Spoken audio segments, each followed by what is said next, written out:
Is everybody there? Hold on one sec.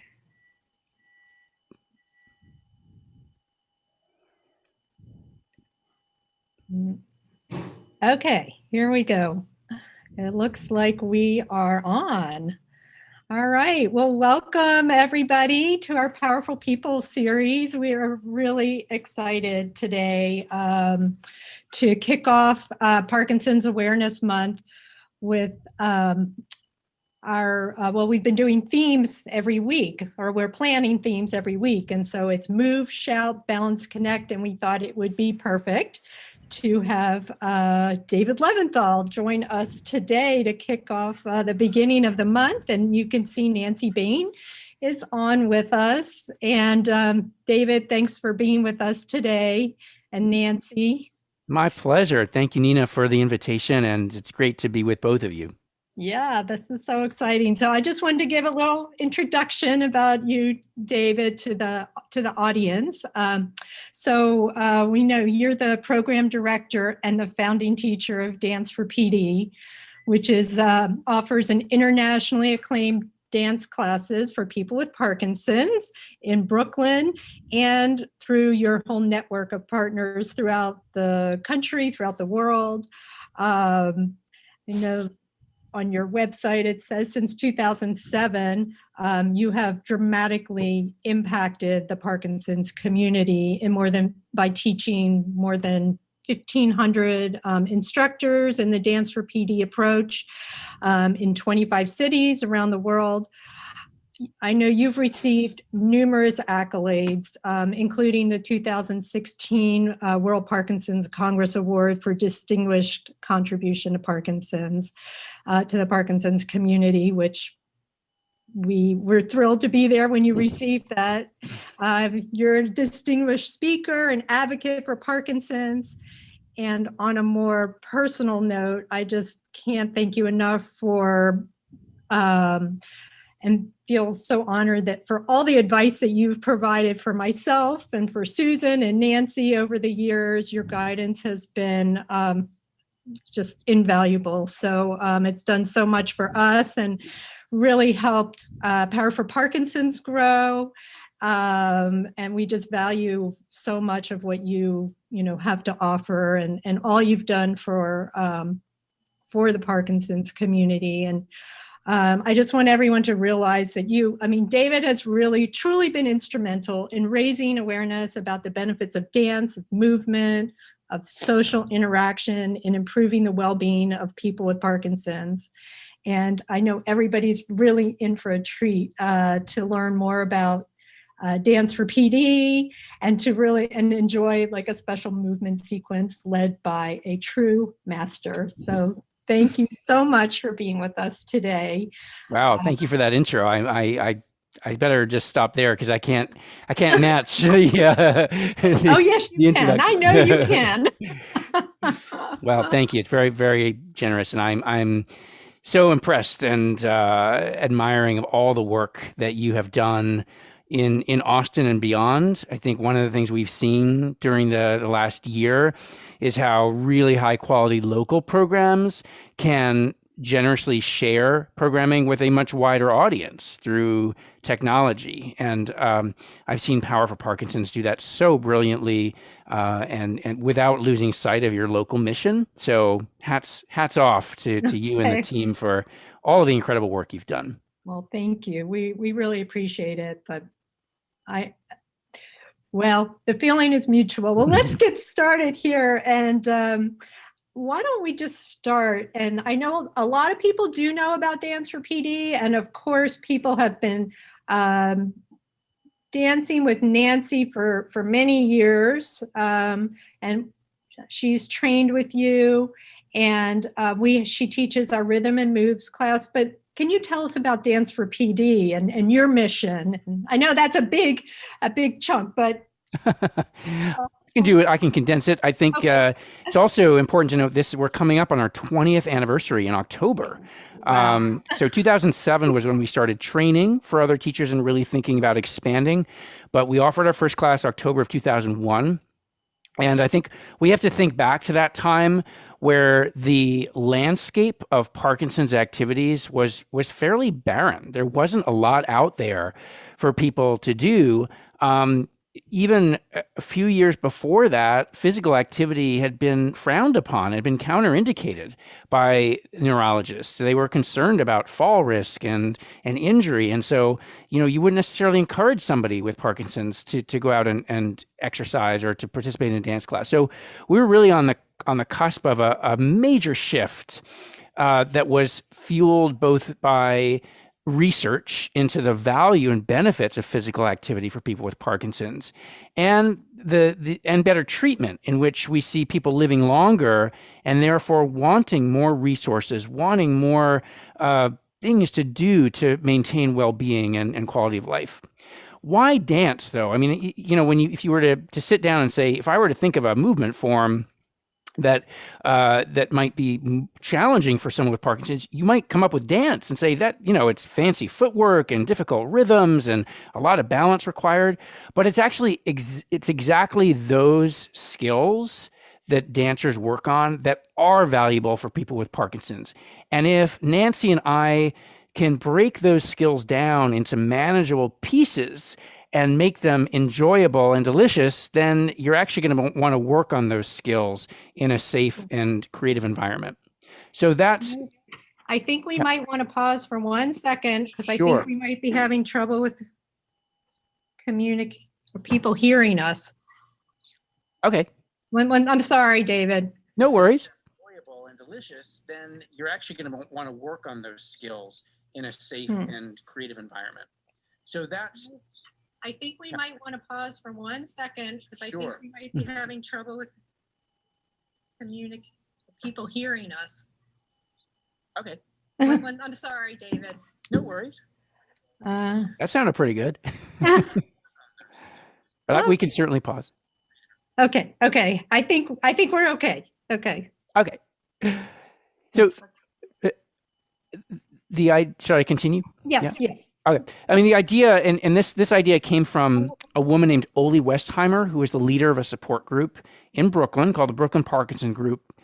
Ole had this vision that everything that dancers do in their training, in their rehearsal process, in their performance, had a direct correlation to what people with Parkinson's needed and wanted to work on. What I think is interesting is that's true in both what we say the motor skills, things like weight shift, balance, coordination, flexibility, sequencing of movement, but also in the non-motor things like social interaction and mood and expression, right? Having a voice through your body. So what dance is really good at is combining the motor and non-motor skills into, as I said, delicious package of activity that doesn't feel like an exercise class, but feels like a social, creative dance experience. But you know what? Yep. I'm sorry. Maggie, I'm getting a text that there's 21 people waiting. I don't know if they're on a different stream. Hold on a second. Let me see what's happening. I'm sorry. Oh, that is quite all right. There were people on before. Everybody, the few people that are on, we might have to switch a stream. Hold on. Wait a minute.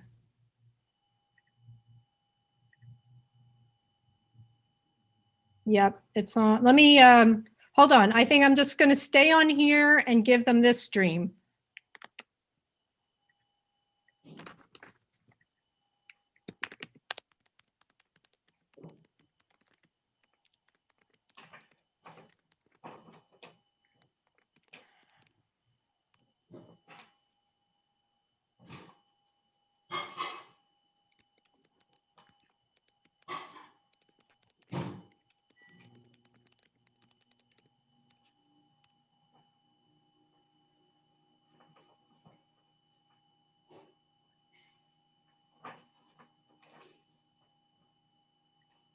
Well, now I don't know if we should just completely start over. Do you have enough time? Yeah, I'm good. Uh, it's weird. I saw you on here on this YouTube page. Um,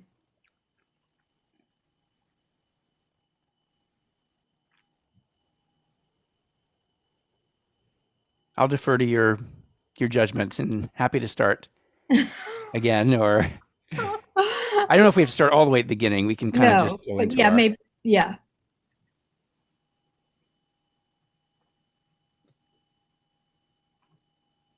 That was strange. I don't know what happened.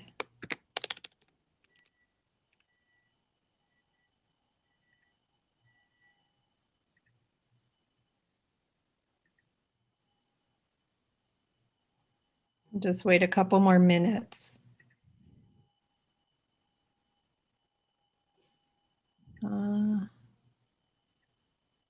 Thanks everybody for switching over. Somehow we ended up on a different stream. Looks like we're getting a few more people.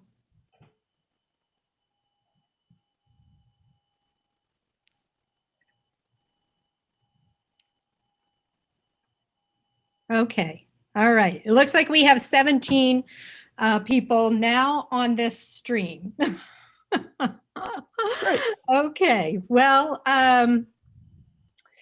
let's see. I'm not exactly sure who heard what, but we can start. You were asking me sort of like what, have the origins of the program. yes. And I talked about, I'm David Leventhal, by the way, for those of you who are just stepping in. I'm a founding teacher and the program director for Dance for PD, which is based in Brooklyn, New York at the Mark Morris Dance Group.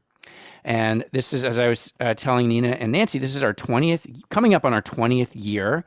And I just put out the question of, why dance for Parkinson's? At the time when we started, there was not a lot of community-based activities for people living with Parkinson's, and especially not dance. I think for a lot of people, dance seemed like a scary, inaccessible activity that required you to be in rhythm and on one specific foot and to coordinate a lot of different movements, and those are all things that are challenging for everybody, but particularly people living with Parkinson's.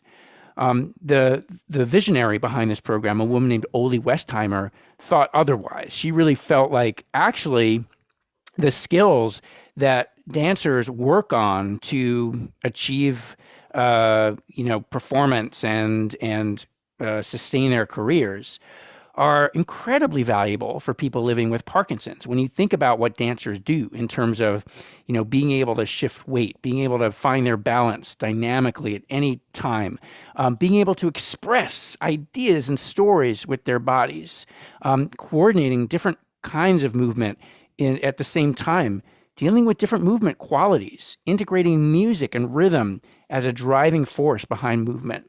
All of these things are elements of movement that can be difficult for Parkinson's, people living with Parkinson's, but are so important for us to work on. And what dance does is it kind of packages those elements into a really delicious and enjoyable experience so that you don't necessarily feel like you're exercising. Not that there's anything wrong with some people really love that feeling, but others need a little more motivation to work on some of those motor skills. And we were also saying that in addition to those very tangible kind of motor skills like balance, flexibility, coordination, rhythm, using different parts of the body, spatial awareness, there are also elements of a dance experience that are about social interaction, self-confidence, right? The feeling that self-efficacy, the feeling that one can do something successfully, and mood elevation. So these are all elements of a dance experience that dancers rely on and have known for many decades, centuries, but people living with Parkinson's now are able to come in and experience those same benefits. So something like confidence. When we come in and we say, we're going to work on a tap activity together, people say, oh, I can't do tap. That looks really complicated. The way that Nancy or I might break that down to make it accessible and enjoyable for you means that you actually get to do tap dance and get to experience the joy of that form and the confidence that comes from learning something new. I think the other really important driving factor, which I mentioned already, but it really underpins everything we do, is music.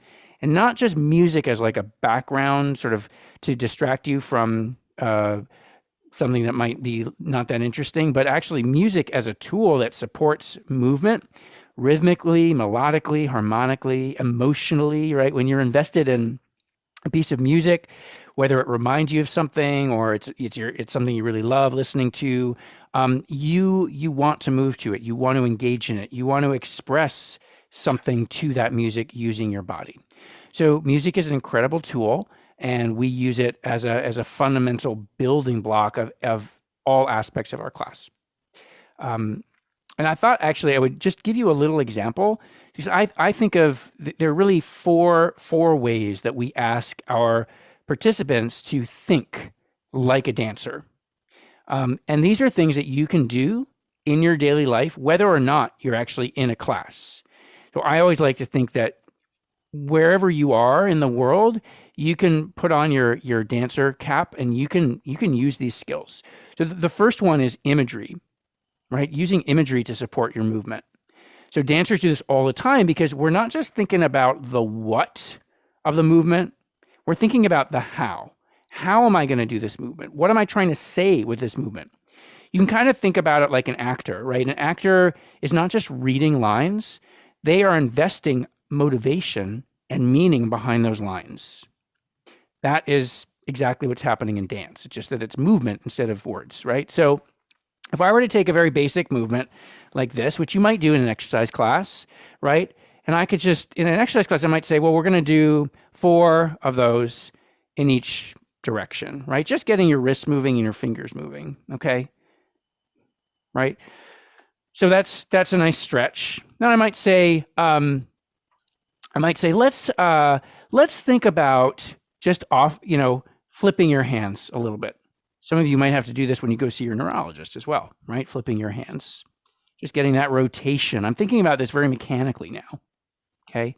And then let's just take a moment. We could just stretch our hands forward, just reaching energy through your fingers, just stretching, getting all that tension out. Yeah. So I've taken some mechanical cues, but what if I start to think about imagery? So for example, I'm gonna put an image on the screen here, and I want you to just take a moment to look at this. Beautiful, beautiful dolphins diving, right? And now I'm gonna put one more image, and it's this one. You're on stage, right? So I have those 2 images now that I can work with. Let's think about that movement as those 2 dolphins diving. So it's not just a wrist move, it's actually a dive, right? It changes the quality of your movement. You think about the curve. You think about what it might feel like to put your hands into water, right? And then when I think about that theater, I'm not just stretching my arms out as kind of these limbs sticking out, but I'm actually reaching my whole energy to that back balcony. And that changes everything about how I am projecting my chest, my face. I might even have facial expression because I'm imagining that I'm reaching out to an audience. So how might you reach out to an audience and project? Okay. So again, I'm using now the elements of imagery, the dolphin, and performance or projection, thinking about allowing my movement to speak out to an audience. How does that change the way you feel about your movement? Well, it takes it from being internal, this kind of internal stretch, to being external, to reaching beyond your own bubble and out to the world. There are 2 other elements that I think are really important and you can use those skills anytime. You have trouble with something at home, think about an image for it, right? What image might work? Maybe it's you get tight at one point or you turn a corner in your home. You can think about, as you turn the corner, there's an incredibly beautiful view out that window. So you're not nervous about the corner, you're anticipating it and you're taking it slowly, and then there's this incredible thing around the corner. So you can apply that to anything in your life. 2 other things. One is what I would call sequencing. This is something that dancers do that's a really useful skill for you in your daily life. So sequencing is like creating a movement sentence. So I'm not thinking of these moves in isolation. Remember, we just did 4 in a row. right? Each move is separate and not connected. In dance, we're really interested in creating a sentence of movement to create these what we call phrases, very much like a musician. And when you hear a good singer, that singer is thinking of the overall phrase, not just the individual notes, right?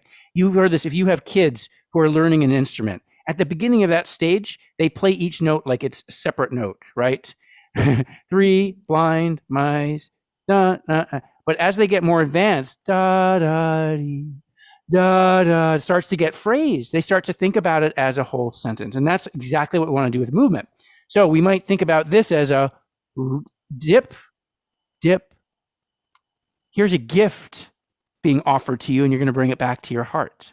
So I'm now adding all of those movements together, dip, dip, and bring it back. And then I can go into my next part and do my reaches to my audience, and I can circle and come back. I've created a whole sentence with those moves so that everything feels like it flows into the next thing. For folks who have challenges dealing with the sense of flow in their movement, thinking about your movement like a sentence can really help, right? Mm-hmm. So dipping, dipping, opening, come back. That's my first clause, a little comma there. My second statement, and now I have my third one, and now I'm ready to wrap up my whole sentence. I reach and I circle around. And now the fourth element, you guessed it, it's music. So music kind of ties all these things together, the imagery, the sequencing, the phrasing, and our projection, because music gives importance and value to our movement and tells us exactly how to do it. So I'm actually going to share a little music, the original music for this choreography, which is by Mark Morris. So you're learning a little Mark Morris repertory, and from a bourrée that Mark choreographed for a project he did with Mr. Yo-Yo Ma, the great cellist. So this is to the third suite for unaccompanied cello by Johann Sebastian Bach, who just celebrated a birthday a couple days ago. And you'll hear in this music the phrasing that we just did. So the music is there to support us and carry us along. Let's try this all together. I think this is going to play. Let's see. You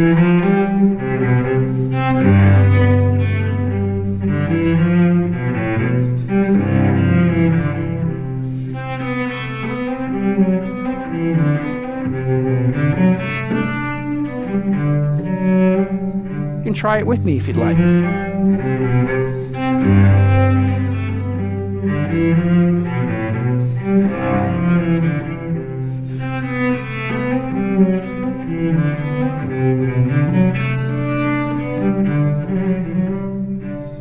Yeah. So you can see that all of those things we talk about are kind of woven together in this integrated feeling of movement. Right? There's no separation between, the physiological elements, the music, the flow. It's all kind of wrapped up into one. And that's the magic of dance. That's the thing that dancers think about, is how can we create a seamless, integrated experience with our bodies. And I think that's what makes dance so valuable for people living with Parkinson's. It gives you that feeling of being unified, of being coordinated, of being musical.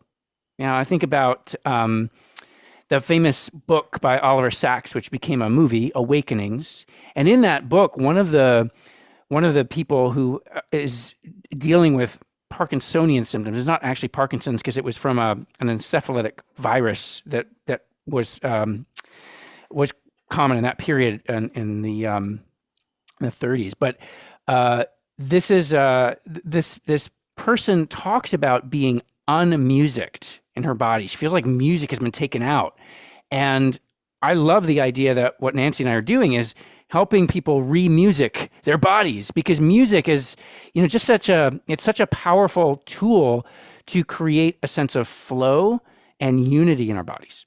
So that's just a little example of the sort of what dance tries to layer on top of some basic elements of movement and make it truly a special and motivating experience. Well, okay, 1 second here.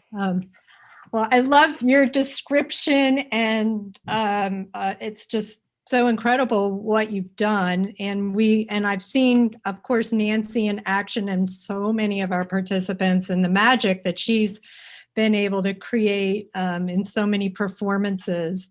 And your description is just, I hope that encourages people to think more about dance too. And I love the way you explain it. And it just, I know that from the very beginning, you've said you don't have to be a dancer, that anyone can do it. I know, I mean, I'm not a dancer, but I've taken a few of your short classes, and I know that you could do something for sure. You could bring it out in anybody. Yeah. So. Absolutely. And Oli, when she came to us, she said, I just want to emphasize that first and foremost, dancing is a mental activity. So it's about a mindset and a way of approaching movement that anyone can do. It's not so much about coming in with, physical experience or having a dance background in any way. It's really about, again, that's why I like to emphasize this idea of thinking like a dancer and using those strategies.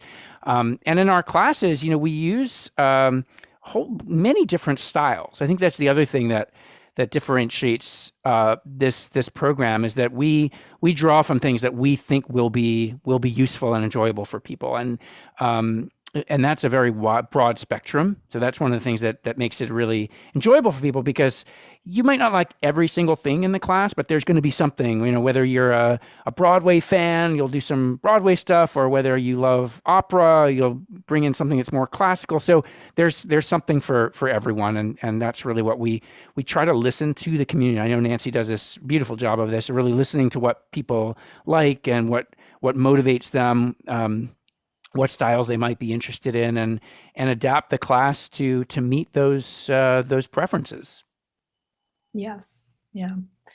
Well, I think that is really exciting. And we've seen that over the years, a whole variety of styles, and people really respond to it, which has been wonderful. I know doing it on Zoom is a little, adds that additional challenge, but have you found like a style over this period of time that's worked better for you than others? Yeah, I mean, I've used a lot of different things. I find that things that are a little bit more open-ended work really well. So today we'll do a little sample of kind of an Argentine tango inspired activity where you have a little bit of choice around how you want to move and the speed you want to move, and it's somewhat flexible, which works well for Zoom because there can be a delay, there can be, people can get a little bit lost.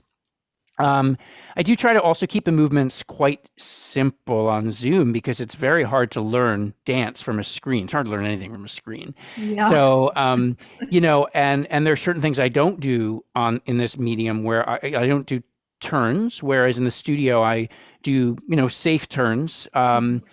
And I try not to do things that rapidly go from one idea to the next. So we'll sort of sit in one thing for a while, and then we'll go on to the next, and then we'll go on to the next, just to allow people to catch up and really have a sense of confidence and mastery. Really, those teaching ideas, they transfer over to the studio too. It's not only online, but I think those elements are exaggerated online. Yeah, it definitely is. There is a difference. I know Nancy had a question for you. I know we're kind of a little bit tight on time, so we'll. Nancy, did you want to ask David? Sure. Well, you've touched on so many wonderful things, David, and I'm actually taking some notes because the way you express everything is so wonderful, and not only really to the point, but really encompasses the major concepts behind the wonderful use of dance for people with Parkinson's. And I so appreciate that. I keep trying to express that over and over again. One of the one of the issues that I have faced over the years is the reluctance of some people to try dance classes, particularly men. Although I will have to say that, and I know several of my participants are listening, but most of the men, they are very, very devoted and terrific dancers, I have to say. But many of them have a music background. So it instinctively connects with them. And I'm wondering if you have something to say or some experiences in terms of trying to engage those who may be a little bit hesitant. Yeah, that's a great question. It's something we encounter a lot. I will find that once people get into the class, they're totally hooked on it, but it's that first step in and that perception that, that men are not going to step foot in a dance class. I think a lot of it, some of it has to do with the content that one is bringing in, and making sure that the content is either neutral in terms of where it's coming from, or how it's sourced, or what the story behind it is, or even is related to things that that everyone can associate with. Like we've done a whole dance just based on baseball, where we take the movements from baseball, pitching, swinging and hitting, running, sliding, and work that into a sequence with imagery and music that's really enjoyable. And then we'll do some improvisation behind that. So I think one of the keys is content, and making sure that content is going to be enjoyed by everybody.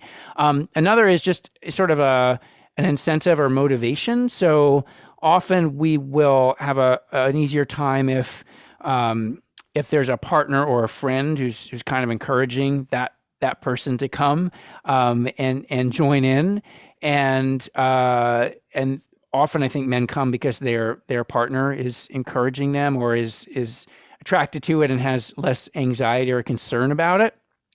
And then I think it's just a question of what are the images that you're putting out there. If you're marketing the class, making sure that there are men and women in the pictures, and so it really seems like everybody is welcome, and that there's opportunities for cross-pollination. So I do a lot of messaging around the fact that a lot of professional athletes, male and female, take dance at some part of their training to improve agility, balance, speed.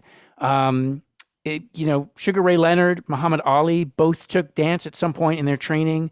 A lot of football players take ballet to improve agility. So that's a known cross-training benefit, and I bring that in because a lot of people say, "Oh, don't worry, I do my boxing, and my wife does the dance class."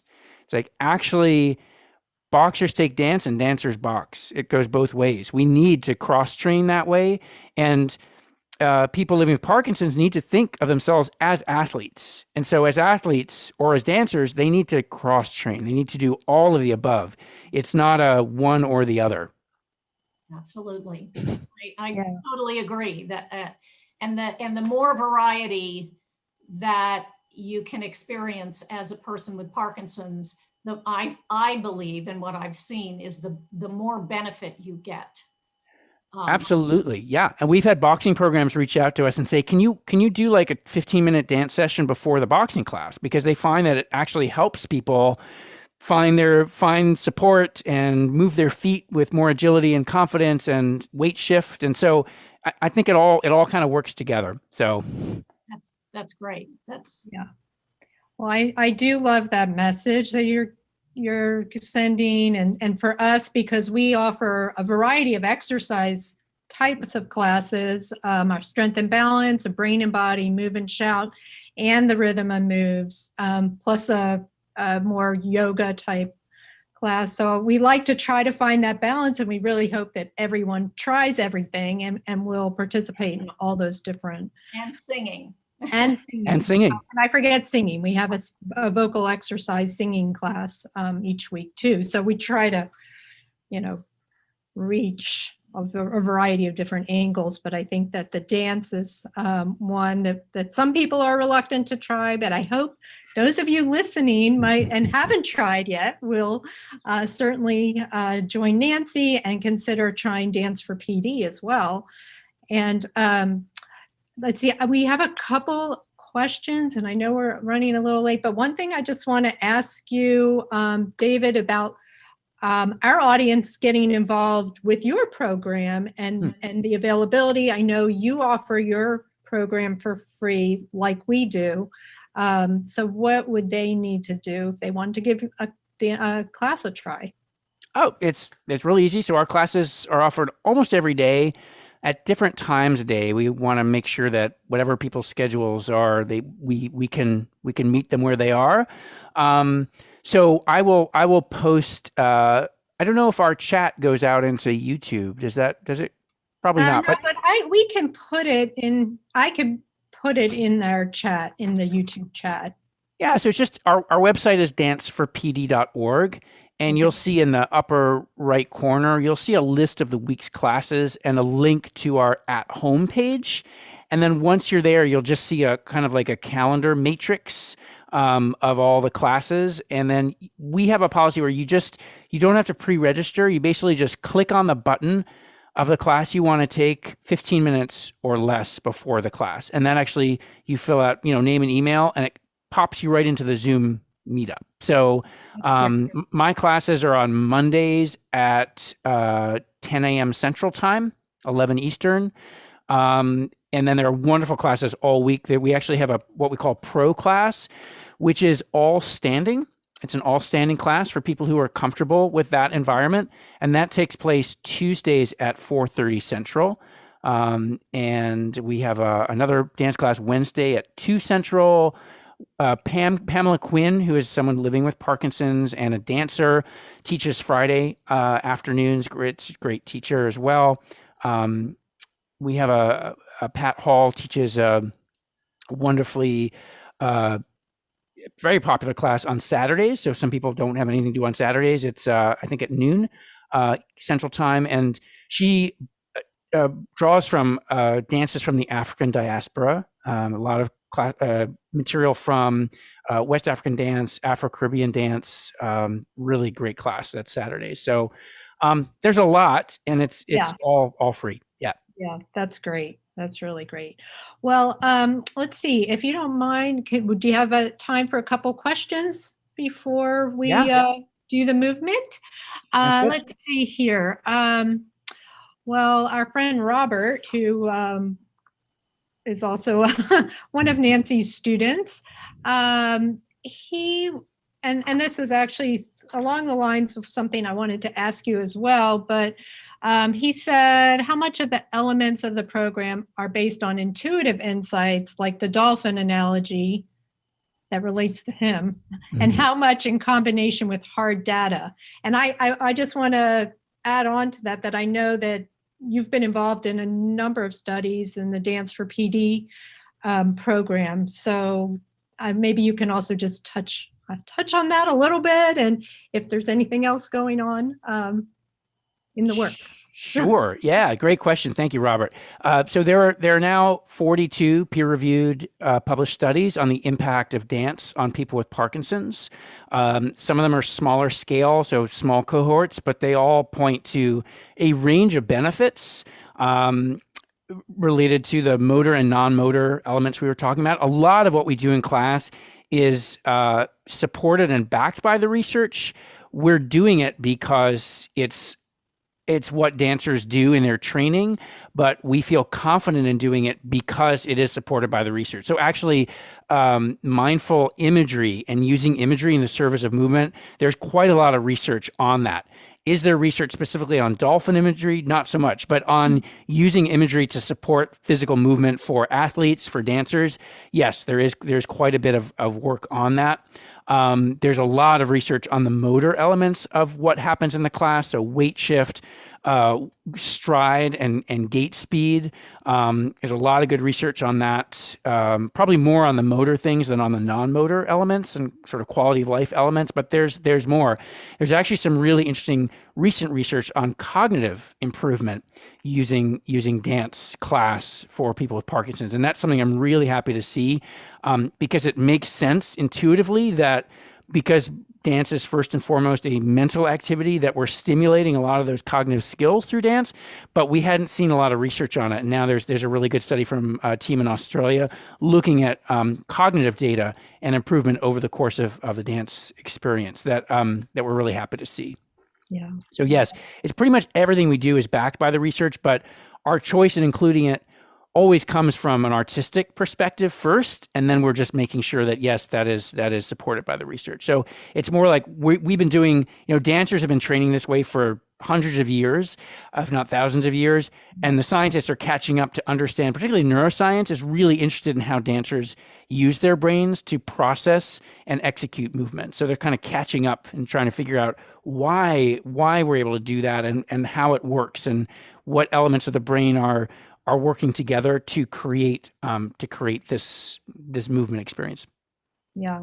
I'm so thrilled that the research is becoming, I don't know if it's mainstream, but it is becoming much more readily accessible and people are believing in it. I know the neurologists and the movement disorder specialists really have embraced dance. They've embraced exercise as, essential for Parkinson's. So it's, and I know you were there at the ground floor, so that's been, I can't even imagine what that feels like for you. I know how it feels for us and just what we've seen in 8 years, but what you've seen in 20 is probably just mind-boggling. Yeah, it's, leaps and bounds from where we were. We started without any research basis, really. Just the thought that what dancers did and what dancers thought about might be valuable. And then over the years, more and more research supported that original hypothesis. Yeah. So tremendous. Let's see, I think there's one more question here. And Jay from California, he says, I visualize better with my eyes closed, but closing my eyes can make me get off balance. Is there a way to improve my visualization without closing my eyes?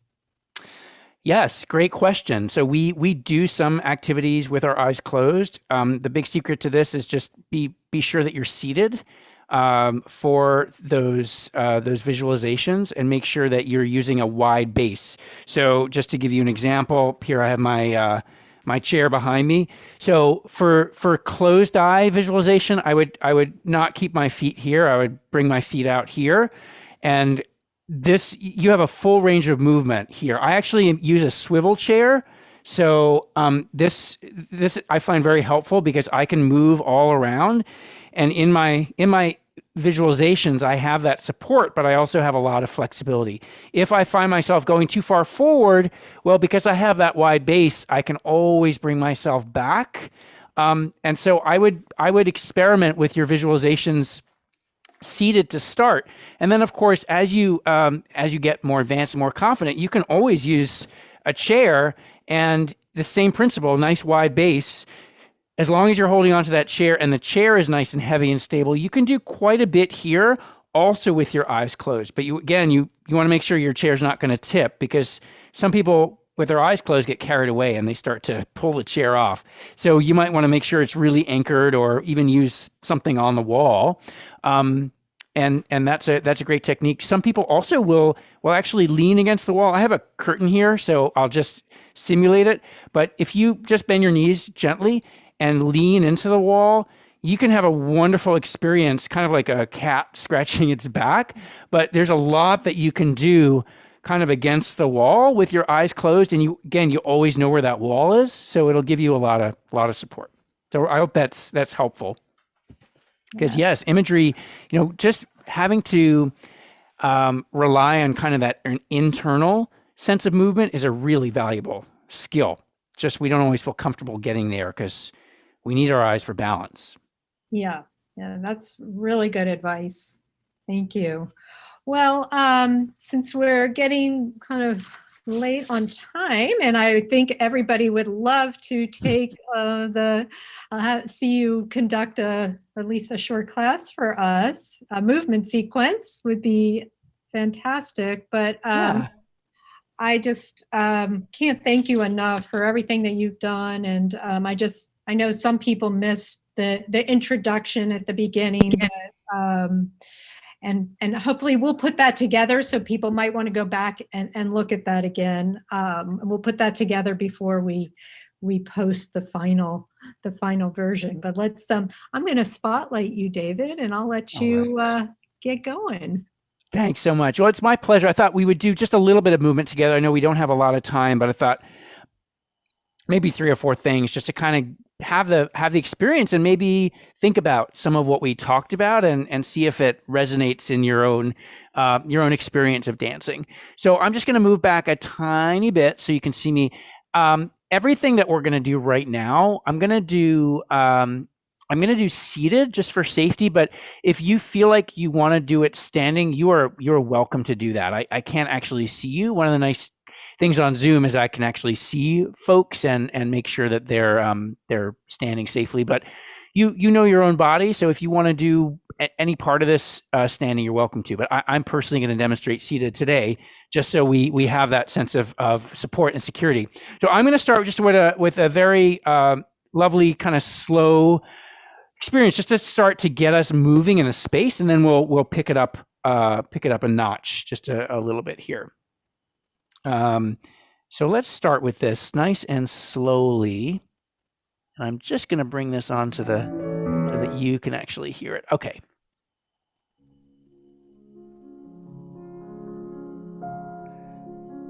Just starting with a gentle circle of your torso, your spine, moving around.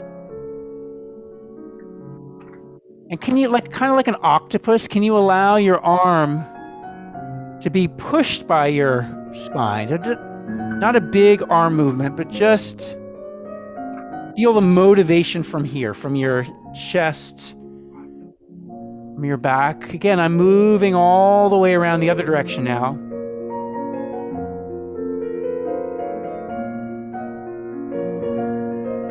And now I'm adding that arm floating around.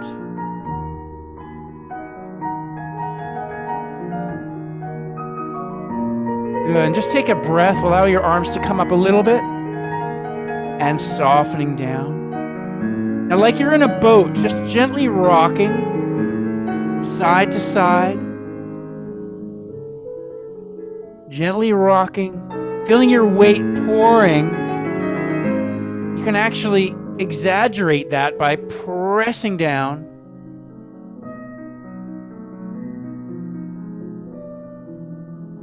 Pushing down into the floor, almost like your feet are making a pattern on the wet cement. Yeah, good. And now let that shift continue. Allow that energy now to flow into your arms. Just a gentle reach.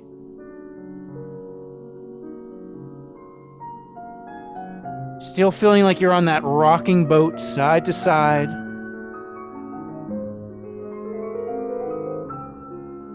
And now both arms reach. Hear those dolphins again coming into your shoulder. Coming to the front and pouring your heart forward, like you're spilling out everything to the front. And now gathering that and reversing that energy all the way out. Again, gathering, coming through.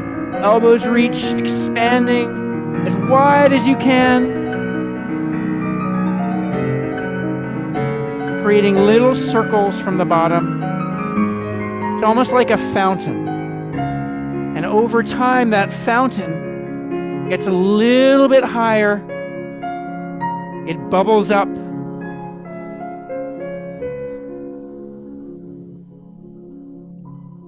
And now both arms together. Fountain goes all the way up. A slow waterfall all the way down to the side. Good. Let's take our circles again, but let's integrate the arm right away. Like you're stirring a giant pot of soup. Beautiful. And reaching, hear those dolphins coming into your shoulders, pouring forward, lifting. And we're going to pluck notes out of the air. You'll hear these notes. Ready? Pluck. Like raindrops. Find them and bring them in. Let's do that one more time. Plucking those drops. Very specific. Find those points in space, anywhere you want. Bring them in. Taking a deep breath, rising up through the center. And now on your own, I just want you to imagine your hand as a leaf. Just allow that leaf to gently float around. Adding the other leaf. It's like a very gentle wind.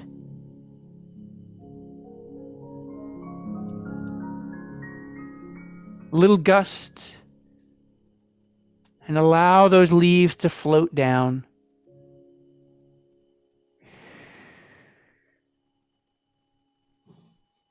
Good. All right, great. So again, we're starting really gently. I think that's one of the things that we emphasize in dance is you don't just want to go into movement right away. You want to warm the body up. You want to start to make connections between things. So for example, the spine and the arm, right? The lower body and the upper body, everything starts to connect. Speaking of that, speaking of those circles, let's do another thing. This is borrowed vocabulary from Argentine tango, which is actually a very popular form used with a lot of Parkinson's communities. What I like about it is there's a lot of improvisation in Argentine tango. So I'm going to ask you to make up some patterns with your feet. You can think about circles. You can think about figure eights with your feet. If you want, you can sign your name with your foot or even just one letter. So for example, I'm going to do a D. Look something like that. Or I could do first letter of my last name, an L. Right? So you can imagine the floor is a giant piece of paper and you're gently sketching. Well, in tango, these movements are called adorno. And the adorno are these little improvised elements, these expressive elements that you'll see tango dancers do it with their feet a lot, all this jazz, right? So we're going to do that in a nice, gentle way with one side, with the other side. We're going to bring those adornos into our arms as well. And then we'll start to experiment with one arm and one leg moving. I'm in opposition here. And then we'll go into some nice direction. So forward, side, back, and side. Okay, so really strong reaches with the foot and the leg and the arm. And then we're just going to bring in a little cha-cha. So that goes slow, slow, quick, quick, slow. You can see we're already starting to walk here in class, right? We're already getting a walk, but it's all framed within the dance context. This is a cha-cha. 1, 2, cha, cha, cha. So I'm just alternating feet the whole time. Bum, bum, bum. I'm going to add one more surprise in there when we get there. So you're gonna grab an imaginary partner and you're gonna dip your partner. That's not a surprise anymore because I told you. Here we go. So starting with your adorno on one side, just allowing yourself to trace. Same thing on the other side. Can be a circle, can be a figure eight. See where you can go with it. Now bringing that movement up into your arm and hand. You can do anything you want with this as long as it has that quality of continuous movement. Now keep that arm going and add the opposite leg.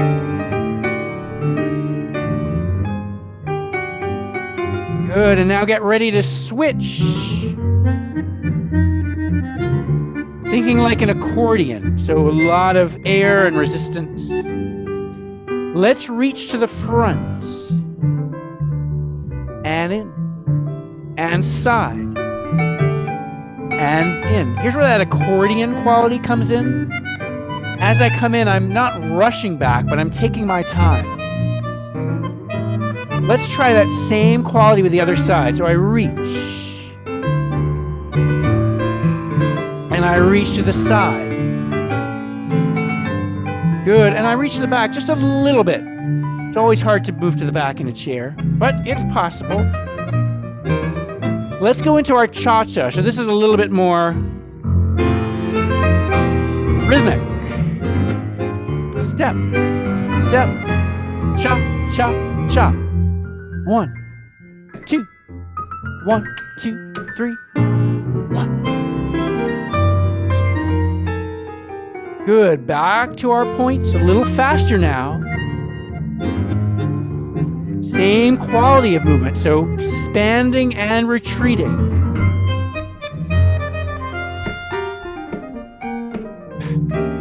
All right, now nice wide base, taking your partner in your arms, and you're going to dip your partner over. Here's where that awareness of your base is really going to help you, because as I dip my partner, my weight comes forward, and then I'm going to push the floor to come back. So I have this wonderful sense of supporting my weight as my weight travels away from the center.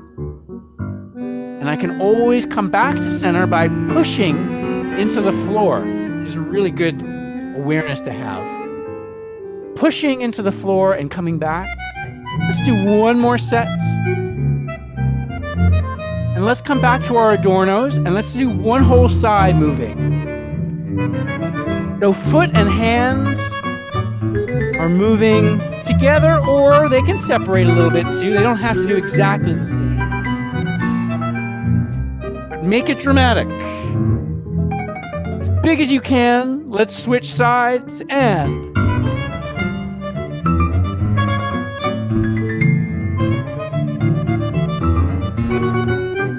Right, go wild with it. Let it take you wherever you want to go, and you can add everything in. Yeah, good. All right, excellent. I'll take a pause there. How we doing? I think you're doing great. Okay.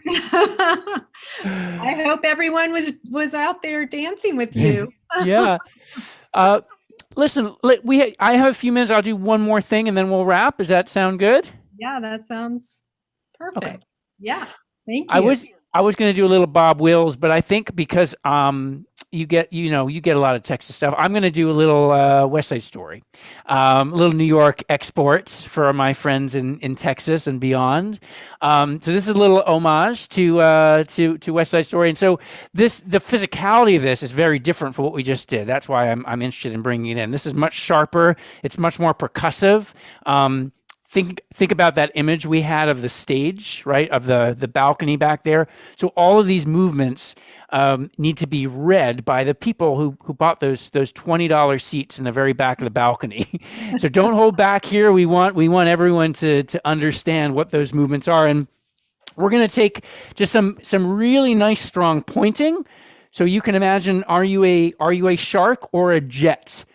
Whatever side you're on, you're going to be pointing accusingly at the other gang. All right. So send energy out of your fingertips. We're going to be taking a rhythm step. So we're going to go open and step together. As I do that, I'm creating a little beat in my knees.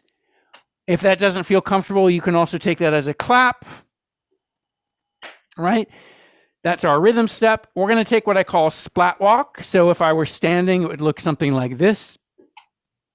As I'm seated, same idea. I'm just really exaggerating the drop of my foot, and I have the opposite hand reaching front. See that? So my arms are kind of in an L shape, facing the floor like that.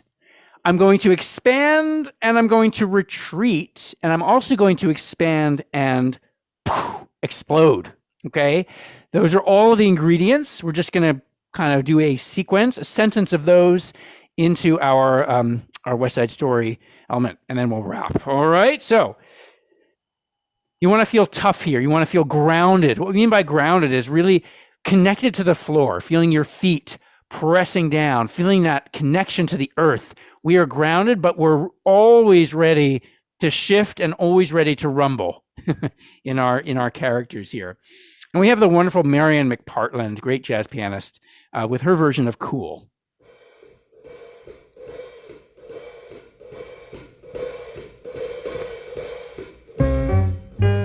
So really direct your points at different parts of the room.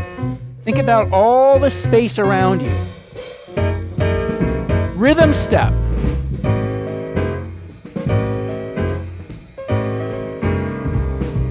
You can also go at this speed if that's more comfortable for you. Let's do our splat walks. This has the percussive quality of our cha-cha.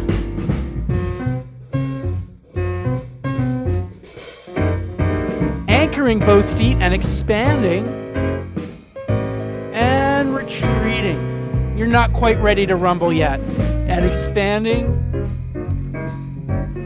Good. Now let's expand and explode. Pow! Good. Again, expand. 2, 3, 4, pow! I like to make noise with this. If you're at home and you want to make noise, pow! Go for it. Expand. 2, 3, 4, pow! Back to the beginning, but faster. Keep that going.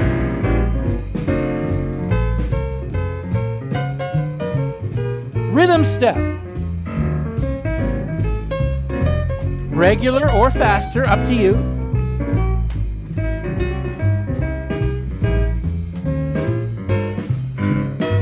Splat walks.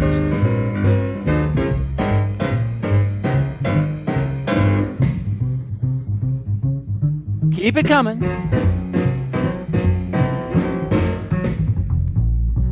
Expand and retreat.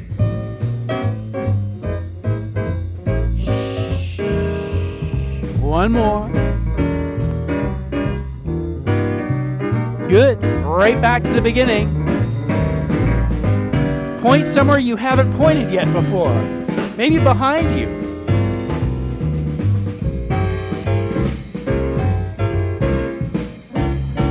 Rhythm step.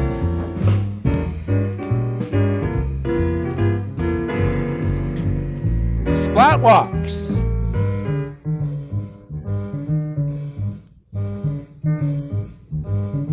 Expand. One slow motion explosion. Nice. Good.